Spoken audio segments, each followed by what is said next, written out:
Thank you all so much. And again, please allow me very quickly to extend my deep appreciation for all of the insights over the last day and a half. I've truly been moved and motivated and have a lot of great things to reflect on in the coming days.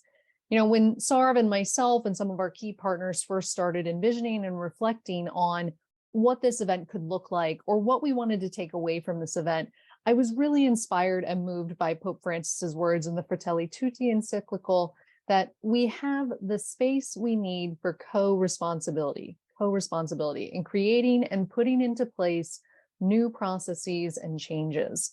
Let us take an active part in renewing and supporting our troubled societies.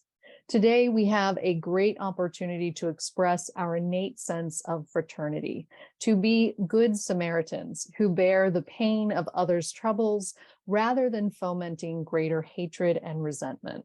I truly cannot think of a better Good Samaritan or peace builder to help inspire us at the end of our conference and really help deliver a call to action on how we can be good Samaritans than Reverend Gary Mason. He's the founder of Rethinking Conflict. The organization seeks to model the principles of the historic Good Friday Agreement, and it delivers this through building peace and reconciliation at the sharper, more fractured edges of society. I have had the greatest joy of working and engaging with Reverend Mason over the last few years. I started in fall of 2018. Gary, I had to look back. I couldn't remember our first meeting, actually. And he came to the Alliance for Peace Building's offices to speak and present on the concept of building peace and the power of memory. And while we can jest and say, pre-COVID, which let's all be honest, it's hard to remember things pre-COVID, but at that time and space, we were really starting to wrestle deeply with some of the structural and systemic racism in the United States and reflecting on the removal of Confederate monuments. And his lecture and conversation with us on the power of memory and how it can be both leveraged, as we heard from the comment above, to bring us together. It can also be leveraged to foment hatred and resentment. And it was a conversation that I've actually revisited multiple times, and I'll share the link in the chat for everyone. We did record that session. And, also had the opportunity to visit with him and his organization in Belfast later that year as part of the Religion and Inclusive Peace Processes event that was sponsored by the Network for Religious and Traditional Peacemakers, Rethinking Conflict, USIP, and ICRD, the International Center for Religion and Diplomacy. And it really was one of those formative experiences for me to walk, if you will, hand in hand with Gary and others in Belfast and experience that situation with individuals who were so critical to it. So, when we were considering who could best reflect on their experiences building peace and share that with all of us, Reverend Mason, of course, came to the fore. So I'm so pleased to be welcoming him and asking him and handing over. He is a Methodist minister and he holds a PhD from the School of Psychology at the University of Ulster. He's also he was awarded an honorary doctor in divinity for his role in peace building in Ireland from Florida Southern College. And he's completed his theological studies at Queen's University and holds a bachelor's in business studies from the University of Ulster. He is so much more as well. He's also a senior research fellow at the Kennedy Institute for Conflict Intervention at Maynooth University in Ireland. He's an adjunct professor at the Candler School of Theology at Emory University in Atlanta. He's a faculty advisor to the Negotiation Strategies Institute, which is a Harvard University program for leaders in the Israeli-Palestinian context, which I know he just returned from doing work on site.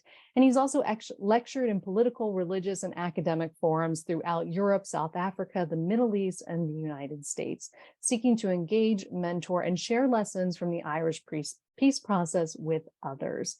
So please join me in welcoming Reverend Gary Mason to, inspire us and lead us on part of this conversation and journey as part of the Evidence Summit. Gary, thank you so much.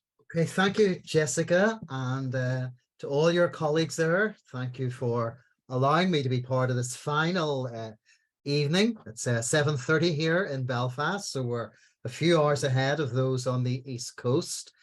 So I'm just going to highlight a couple of things. Primarily, I was saying to Jessica, not to give you a long, detailed academic lecture, but really just to highlight some thoughts and some possibilities, as Jessica said, a kind of call to action. But before I do that, let me kind of contextualize my life somewhat, just to give you some understanding. I mean, I very much grew up in that contested space of Northern Ireland, or is it the north of Ireland, or is it the six counties? Next year, 25 years since the signing of the Good Friday Agreement in April 1998. And we're still dealing with the legacy of the conflict. Interestingly, George Mitchell, the American Democratic senator who chaired the talks leading up to that historic agreement, on the day it was signed, said, if you think getting this agreement was difficult, and it was, implementing it will be even more difficult. And even 25 years after weapons were put aside, agreements were signed, we're still moving through that painful process of building peace. A colleague of mine at Queen's University once said, we most certainly knew how to end the war. Sometimes it's more difficult to build a peace. Northern Ireland is a very, very tiny space, as many of you know. During the conflict, just 1.6 million people, not even a major city in the United States. But over that 30-year period, we had 47,000 injuries, 37,000 shootings, 22,000 armed robberies, 30,000 people went through our penal system, with 16,000 bombings and almost 4,000 dead. I often extrapolate those figures for colleagues in the United States and very simply say, if the Northern Irish conflict had have taken place in the United States over a 30-year period, you would have had 700,000 dead, 6 million political prisoners, 9 million injuries, 7 million shootings, and 3 million bombings. So suffice to say, as I alluded to earlier, even though we're 25 years this coming April after the signing of the agreement, the scars, the memory, as Jessica alluded to, is very, very much still part of everyday discourse in this space. People often ask me, Gary, was it a religious war? And the answer to that, I suppose, is no. But I would also say that what I call toxic theology shaped this island of Ireland literally for centuries. And I think sometimes those of us who are religious actors need to have the integrity and the honesty that when religion does contribute to a conflict, we have the courage to put our hands up and name it. I mean, the late Jonathan Sacks, the Jewish theologian, said, on one point, and it is a substantial one, the critics of religion are right. Religion has done harm. It has led to crusades, jihads, inquisitions, and pogroms. It has shed the blood of human sacrifice in the name of high ideals. People have hated in the name of the God of love, practiced cruelty in the name of the God of compassion, waged war in the name of the God of peace, and killed in the name of the God of life. I mean, those are undeniable facts, and they're absolutely terrifying. Jessica was alluding there to the US, and I often look back to the 16th and 17th century. In the early 1990s, the Irish Council of Churches put together a working party on sectarianism, religious sectarianism. I was the young Protestant on that, and another colleague, Martin O'Brien, was the young Catholic. We've remained friends ever since. But looking back, I see how theologies began to develop both within the United States and in other spaces around sectarianism and around racism. And I often say, even though today they may manifest themselves in a kind of sociological framework, in reality, they were rooted in a form of religious exclusivity that has shaped this island and other spaces literally for centuries. And I sometimes think, being honest, that religious actors like us make reconciliation, I often say, a kind of fusty, musty, dusty theological word. As a South African said, reconciliation is no cheap matter. It does not come about by simply papering over deep-seated differences. Reconciliation presupposes confrontation. Without that, we do not get reconciliation, but merely a temporary glossing over of differences. The running sores of society cannot be healed with the use of a band-aid or a sticking plaster. Reconciliation presupposes an operation, a cutting to the very bone without anesthesia, because the infection is not just on the surface. The abscess of hate, mistrust and fear between black and white, nation and nation, rich and poor, has to be slashed open.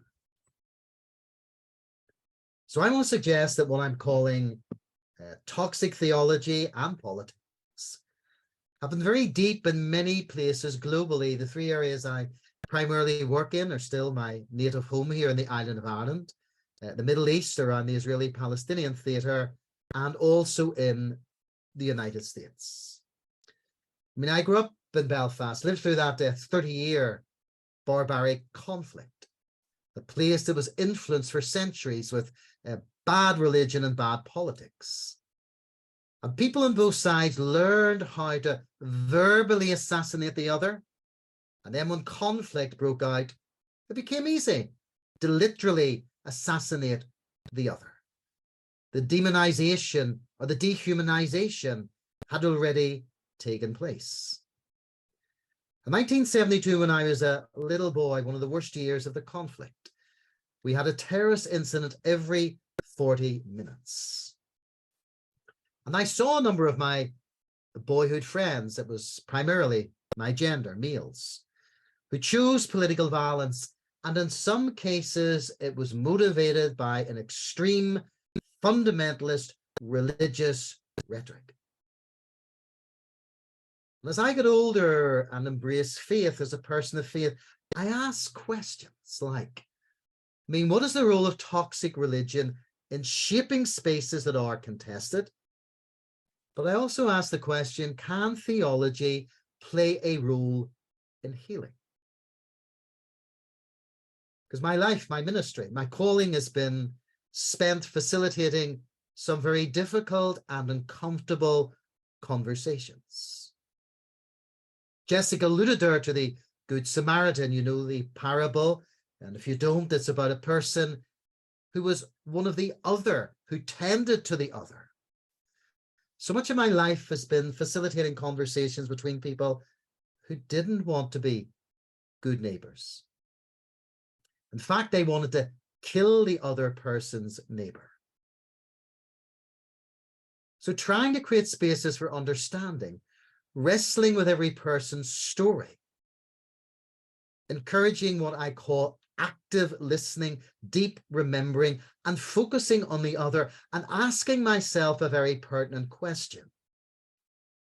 If I'd been born in that other person's world, what choices would I have made? Ask yourself that question.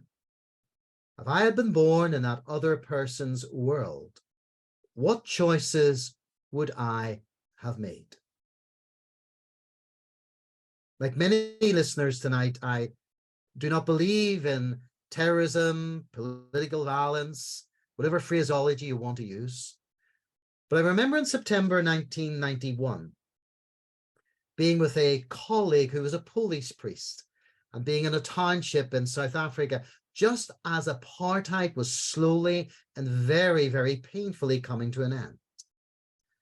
And I remember being in a township in a tiny, tiny house with this black mummy, 4 or 5 kids, a young boy, 16 or 17 years of age. Appalling living conditions. And I remember asking myself the question as a young clergy person, if I was in that young man's shoes, what choices would I make? From 1999 to 2015, in Belfast, I spearheaded a project called Skenos. It's the Greek word for tent. I described it as a kind of post-conflict shared space urban village, trying to create spaces for people to hear each other. And I think all of us who are religious actors need to ask the question, how do we use sacred space for dialogue and bringing about healing? I've hosted over 1,000 Palestinians and Israelis in Belfast and Dublin over the last 10 years, trying to look at some of the things we got right in the Irish peace process, but also some of the things that we got wrong. But looking at that model of Skenos, trying to create a space where people hear each other. The US journalist Bret Stephens sums up the purpose of engagement when he says, to disagree well, you must first understand well. You have to read deeply, listen carefully, watch closely. You need to grant your adversary moral respect. Give them the intellectual benefit of doubt. Have sympathy for their motives and participate in an empathetic way with their line of reasoning. Interestingly, when I'm in the US, and I'm there pretty regularly, I struggle with the fact that people do not want to have uncomfortable conversations. And many of these people are people of faith. I've been told by many churches I preached in, Gary, don't dare mention Clinton, Biden, or Trump. And yet I want to ask if sacred space is not providing the context to have these uncomfortable conversations, what is the purpose of faith in a contested space? Because invariably where conflict is present, land, identity, and religion are bubbling either below the surface or above the surface. And I often remind many colleagues in the States that, politics is temporal, but faith is actually eternal. So how do we create spaces in contested spaces that we shape these conversations by what I call eternal principles? As one commentator said, in the last few years in the United States, the state of our politics reflects the state of our souls. The state of our politics reflects the state of our souls. And interestingly, when colleagues from the Middle East are here with me in the Irish context, they often highlight 5 areas that they believe are helpful as they look towards a possible future solution for that difficult Israeli-Palestinian theater. They highlight that political leadership is essential to achieving peace. That leaders on all sides of the conflict actually sincerely believe that change is preferable to the status quo, and then be willing to take the risks to achieve peace, while providing the vision that ensures they maintain the confidence of their grassroots supporters. In the early 1990s, in the Northern Irish context, we ended up with what we called a mutually hurting stalemate. That simply meant that the British Army were not going to defeat the IRA. The IRA were never going to defeat the British Army. And the non-state actors on the pro-British side who were pursuing political violence were not going to defeat the IRA. So leadership emerged in both those communities that actually played a very, very important role in creating an environment for peace. And that desire for a better future encouraged leaders to take the risks, facing down accusations of betrayal from within their own communities to achieve peace. And the number of religious actors were involved in facilitating those painful and comfortable conversations. Every time I have Israelis and Palestinians in Belfast and Dublin, they say to me, Gary, you don't understand. And I say, tell me what I don't understand. And they say, we don't trust each other. And I kind of smile and say, do you really think some of the conversations I was involved in the late 80s and in the 90s, when we went into rooms for the first time with people who were involved in killings, assassinations, and bombings, I said, do you really think like we were popping champagne corks and it was all hugs and kisses? People in those rooms hated each other. Because a lack of trust between opposing sides is an inevitable feature of building peace.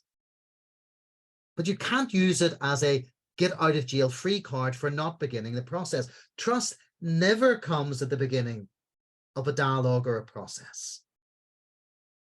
It evolves over time as you humanize and engage with the other. We also highlight that in our context, attempts to resolve the context through military muscle were ultimately futile and did not provide security for either community. We had this phrase here, tit for tat killings, you kill one of us, we kill one of you. But when dialogue was prioritized and the root causes of the conflict were addressed, it gave space for each community to peacefully pursue their vision for a new Northern Ireland. And the fifth lesson that they highlight is something that's applicable to all of us.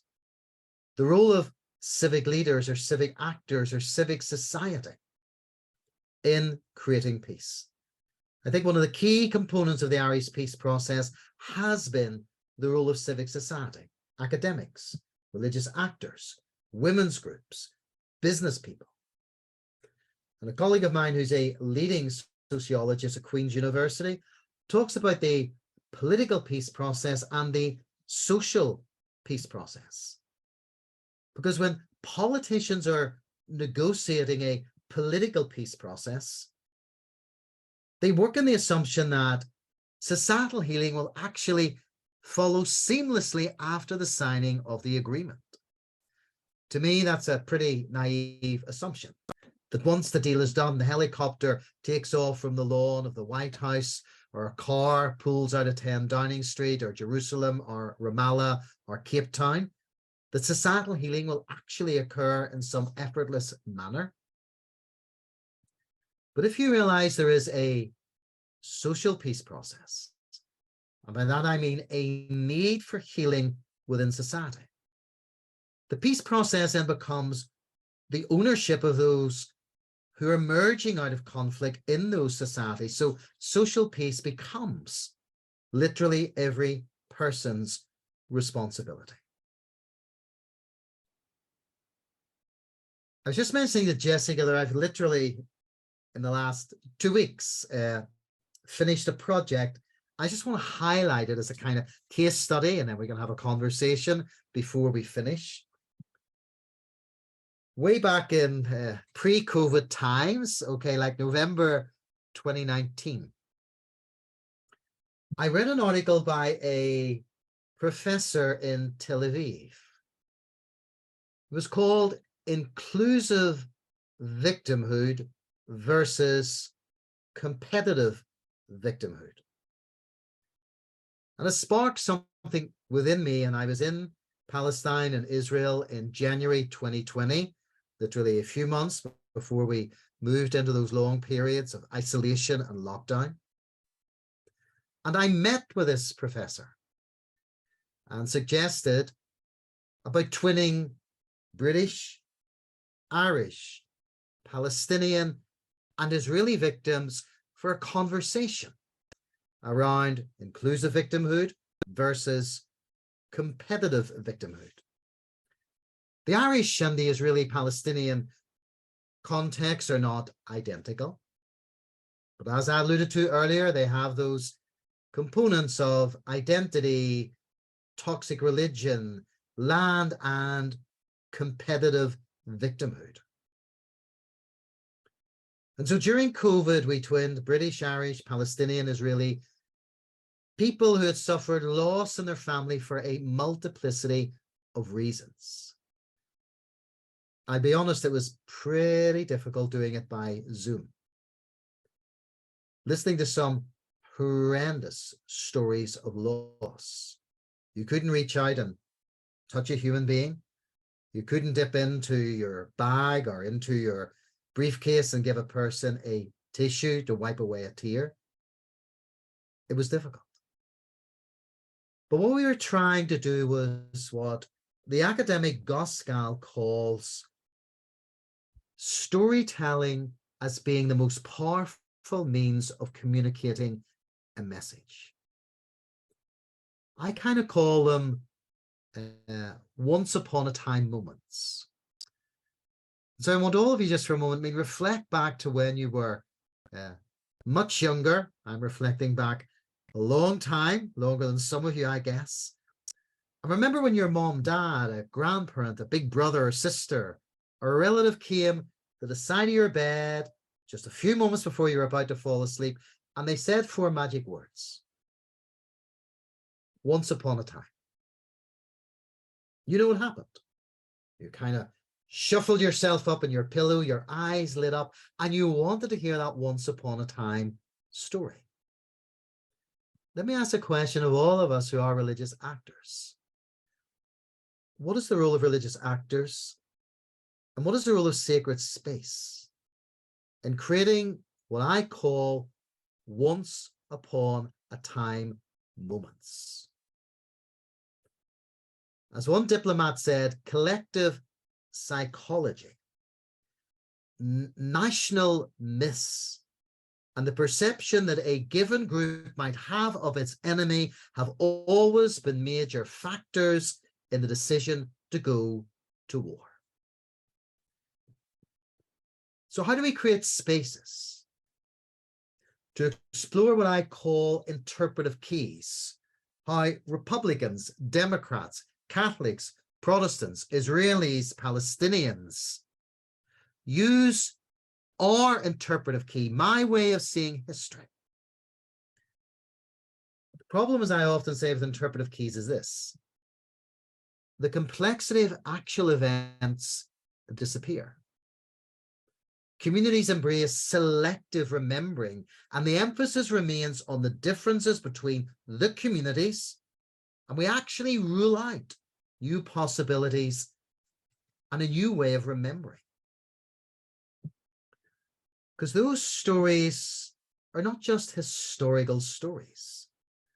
They're stories that shape your spiritual health, your mental health, your internal, external psychology, and actually the way you behave and the way you think. And so with that in mind, we put this process together, realizing that there were no solutions in the comfort zone of one's own absolutist position. There was no single narrative solution for the United States, for the Irish conflict, for the Palestinian-Israeli conflict. No victory for one side or the other. And that's the difference between a partnership and partisanship. I mean, partisanship is the kind of traditional default position of expressing your view and doing so as loudly as possible, doing it pretty hard and doing it right and often. So partisanship is about victory, either implementing it or waiting for it. Partisanship operates as if the other side does not exist. But partnership is about acknowledging the reality that the hand of history has dealt us and will continue to destroy us unless we find new ways of engagement. Fianna O'Toole, the Irish journalist, said, "In our collective memory, we're always the victim, never the perpetrator." And that concept of inclusive victimhood allows both sides in a conflict to see themselves as victims and reduces competition over that title. The conversations were painful, they were difficult, they were not easy. And in July this year, a small group of Israelis and Palestinians spent a week with me here in Belfast. And I'm just back literally last weekend from 2 weeks in the region. But let me just finish with this thought and then we'll open up for a conversation. My colleague, John Brewer, whom I alluded to there, has developed this concept that he calls remembering forwards. Because memory is thought to be about the past. The past is a problem in conflict transformation. I mean, forgetting the past is impossible, and it's also undesirable. So to understand victimhood, memory cultures, etc., think of driving your vehicle. Think of driving your vehicle by only looking in the rear view mirror. And there's a good reason why the rear view mirror is so small compared to the front windshield. Because 90% of the time we look forwards rather than backwards when we're driving. But when we're dealing with conflict, when we're dealing with the past, in current conflict cultures and even in post-conflict cultures, invariably we spend 90% of the time looking in the rear view mirror and only 10% actually looking forward. So the past lives in us as an ever-present. We can't forget it. But how do we deal with the past in a way that we don't weaponize history? As I look at the Irish situation at the moment, we're still wrestling with legacy, and there's absolutely no question about it. We have sectarianized victimhood, and we have weaponized history. And the classic story in that, which I'm sure a number of you have heard me tell, of a New York journalist who was in the Balkans as the Balkans imploded. And he left the room and a young Serbian aide came out after him, put a piece of paper in his hand. He looked at the piece of paper, some obscure date, Battle of Constantinople, Battle of Kosovo. When the Balkans were imploding, a Serbian nationalist said, "Take away the Battle of Kosovo and you will take away the soul of the Serbian nation." 600 years later, not 60 years, not 200 years, the loss in that battle was justified in taking the lives of 10,000 Bosnian Muslims. So that's the power of weaponizing history. So what is our role as religious actors in creating space, in creating listening circles, in creating uncomfortable conversations, for ensuring that, as one journalist friend of mine says, in our current situation here in the Irish context, that we don't dump all this rubbish or vomit all this junk from the past on the next generation. So I'm asking unashamedly, how are you as religious actors using sacred space? How are universities in the United States using their space for uncomfortable conversations? How are think tanks in the United States using their space for uncomfortable conversations? You can't come back to me and say we don't have the buildings. Use the best buildings and facilities in planet Earth. Some of the meetings we had in Ireland were done in old monasteries, rundown churches. For those listening from the Middle East, how are you using mosques, synagogues, churches, and from other spaces globally? Because I do argue if religious actors are not at the table, the whole process is actually minimized.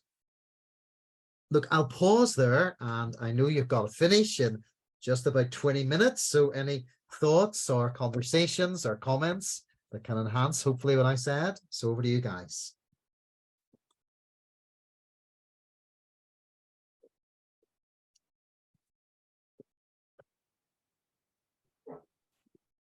Thank you so much, Reverend Mason. Please feel free to ask Reverend Mason some questions if you have them. I had a question, Reverend Mason. I hope I can pose that to you. Yes, by all. Yeah, one of the things that I was thinking about and I wanted your thoughts on was, what was your experience like, sort of maybe talking with the Protestant community in Northern Ireland, like priming them almost for the peace process? Like I can imagine that was tense. I can imagine you got, and as you alluded to, you got accused of sort of betrayal from the community, from within the community.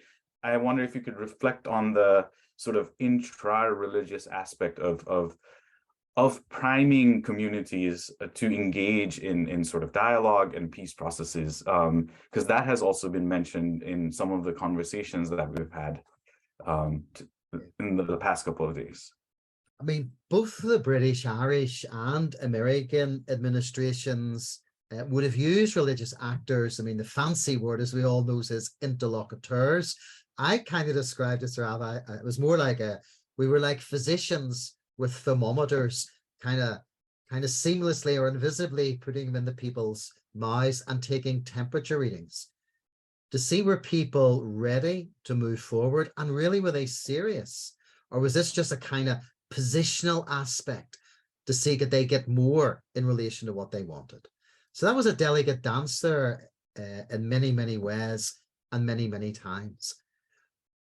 Looking at the role of any religious actor, no matter what our faith background, invariably our role is pastoral, but also prophetic. Or another way to put it is proclamation and presence. I mean, I think sometimes we're very good at pastoral. We're very good at the proclamation. But what's the role of religious actors in having presence in difficult spaces? What's the role of religious actors also in being prophetic? Not aggressive, not abrasive, not nasty, but actually highlighting some of those concepts. In other words, as I say, standing on the sidelines of society and speaking into society. Not letting the culture shape me in such a way that my message becomes applicable just to one side, but standing on the sidelines of society and speaking into society.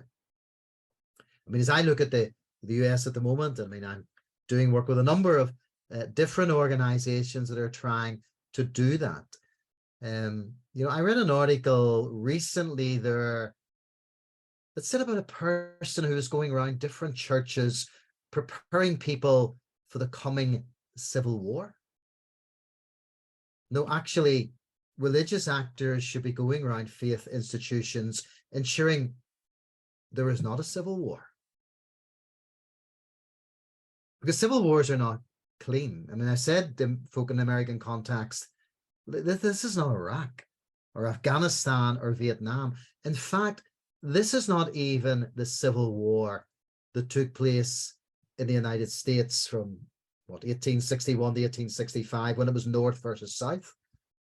This is neighbor killing neighbor. I wrote an article last year for the Times of Israel after the violence internally in Israel in May 2021. And I said, if you're not careful, you're going to end up with a series of mini Belfasts all over these mixed cities within Israel. This is someone in the next street wants to kill you. And so faith actors need to be in those spaces, highlighting that if you don't have those uncomfortable conversations and humanize your neighbor, and again, to quote Jonathan Sachs, I mean, the linguistic violence in many spaces globally at the moment is appalling, where we are verbally assassinating another person. And I know from experience, verbal assassination can lead to physical assassination. Tell you a true story on that. Young boy called Billy. Billy was a Protestant, heard a speech by an extreme religious fundamentalist in the early 1970s, demonizing or theologically assassinating the other, and Billy went out and murdered 2 Catholics. And I spoke to him about it in later life, and I said, tell me, Billy, what happened? And he says, well, Gary, it just lit a fire within my soul. I said, well, it was not the fire of God. It was the fire of blatant religious sectarianism. So we need to be saying that in our synagogues, in our mosques, in our churches. That language is a powerful tool. I mean, within the Christian tradition and in all our traditions, we're also told we're not just going to be judged on our actions, but in the words we actually use. I mean, as one Jewish theologian said, it was words, not machines, that created Auschwitz. So long before the death camps came about, there was centuries of anti-Semitism that prepared the way for the Holocaust. So language from religious actors is crucial. Language should bring healing, not verbal assassination. Thank you, Reverend Mason. I know, Jessica, not to call on you, I know you had a question. So just want to make that space for you, Jessica. Okay, Jessica. Thank you so much. I'm not only near tears, but just so deeply moved by what you've shared. And I was just wondering, for one of the conversations we've had a lot at AFP as well, you know, amidst the horrendous environments that you've worked on in many fragile and conflict affected contexts, even in some of these darkest moments. You've talked about examples from Northern Ireland, you've talked about South Africa, you've talked about many different contexts. What has helped you sustain your own hope, and what keeps you motivated amidst all these challenges and setbacks to be able to keep coming forward and pushing this agenda positively for others? Yeah. I mean, I would like to say, Jessica, in some ways I've had a difficult enough life, but a very, very interesting life. And I most certainly, you know, I've 4 children in their 20s and 30s whose lives are incredibly difficult, or very different to what my life was. So I just want to ensure that that generation that's growing up in a post-conflict space, that, to quote John Hume, the Irish nationalist politician, that the gun is finally removed from Irish politics. And I suppose I've seen that as my role in many, many different spaces.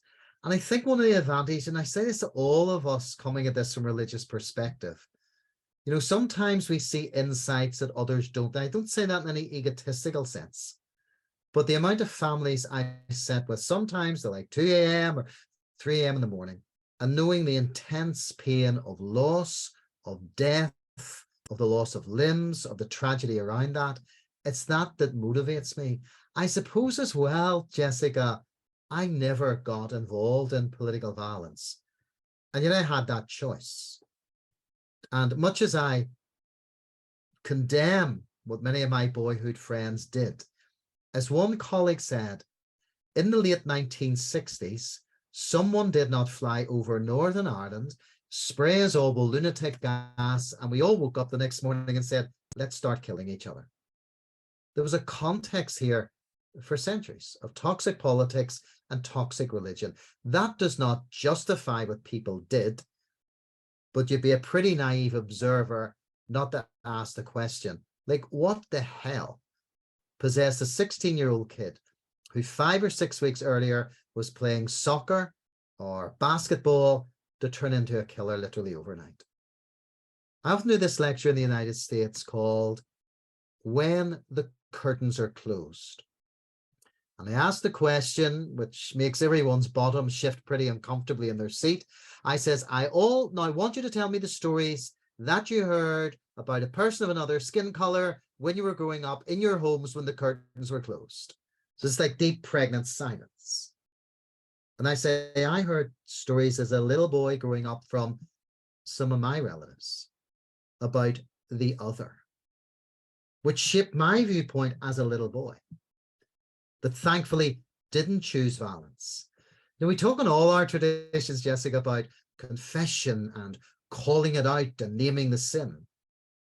And yet, sadly, I mean, we all know sometimes churches, now name churches, I not mention any other people's faith buildings, churches can be the most dishonest places on planet Earth, which is appalling when they should be the most honest. I often say AA sometimes is a better model where you can stand up and say, my name is Gary, I'm an alcoholic, and no one's going to fire you out. So we need that honesty and integrity of that AA movement to spill into some of our faith institutions rather than have this duplicity, which sometimes is seen as the norm. Wonderful. I'm, as I said, so incredibly touched by not only your personal experience, your willingness to share this with our participants. And I could not envision a better, as I said, call to action for all of us to not only be good Samaritans, to embrace more of an, I love that, an AA tradition, if you will.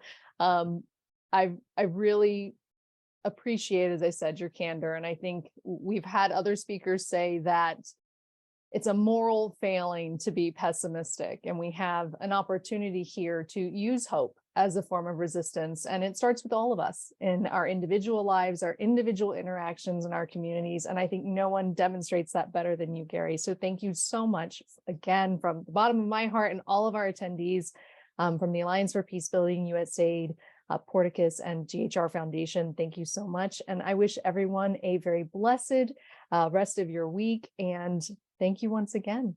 And we will definitely share information on the event with everyone following. So thank you.